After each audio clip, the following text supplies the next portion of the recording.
Alors ce soir, je vais développer les obstacles internes dans la vie d'un croyant. Qui sont les barrières, qui sont les limitations, qui sont les défis. La Bible déclare que en tant qu'enfant de Dieu, en tant que croyant, en tant que né de nouveau, c'est pas l'esprit de timidité. Et dans NIV, la Bible dit que c'est pas un esprit de crainte que le Seigneur nous a donné, mais c'est un esprit de puissance, un esprit d'amour, un esprit de force, un esprit de maîtrise de soi. La barrière interne, le premier que je vais développer dans la vie de croyant ce soir, c'est la peur. Samuel 17. La peur, c'est la démonstration du découragement. La peur, c'est la démonstration d'incertitude.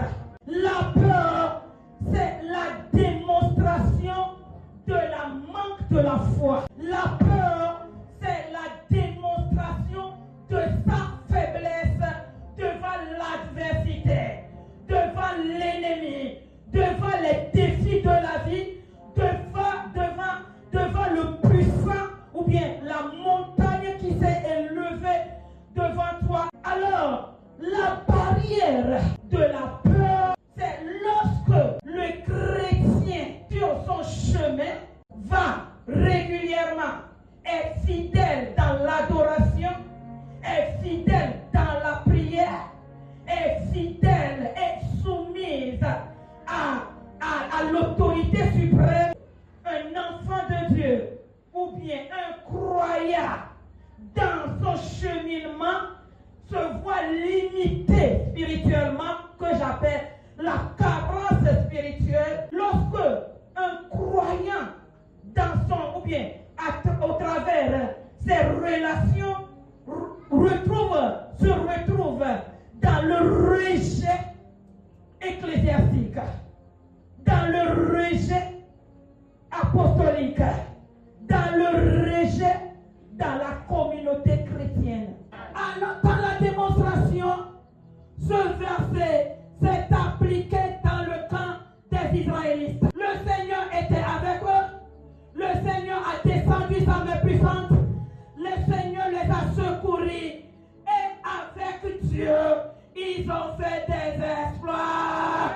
Cette nuit, il y a une barrière dans ta vie. La première, c'est la barrière de la peur. C'est cette peur qui t'anime. C'est cette peur qui te fait tourner de gauche à droite. C'est cette peur qui te fait poser des questions. Où se trouve mon Dieu? Où se trouve le Dieu de mon papa? Où se trouve maintenant ce Dieu qui ne m'aide plus? Ou bien papa est devenu Moïse sur le chemin de Canaan? Ou bien papa s'est énervé contre moi? Ou bien papa ne m'aime plus? Ou bien papa ne prie plus pour moi? Mais Dieu m'envoie de te dire, la peur est élevée, la peur là est surmontée cette nuit. Quand il envoie son secours, il t'envoie son secours. Maintenant tout de suite là, que nous avons vu même, si le Dieu de David a pu battre, a pu abattu, a pu terrasser, a pu éliminer ce Goliath, je déclare dans ta vie, je déclare prophétiquement que les Goliaths soient éliminés, que les Goliaths de peur soient éliminés, que la puissante main de Dieu te touche dans ce programme, que la puissance du Saint-Esprit te localise dans ce programme. Au nom de Jésus, que l'onction de David descende sur toi. C'est descendu au nom de Jésus. C'est descendu au nom de Jésus. C'est descendu au nom de Jésus. Ta peur est surmontée au nom de Jésus. Ta peur est éliminée au nom de Jésus. Je prie que l'onction de David, l'onction des Israélites, vous comble dans ce programme. Aucun ennemi ne vous fera savoir que vous êtes dans le camp des Philistins. Au nom de Jésus, j'annule cette déclaration. J'annule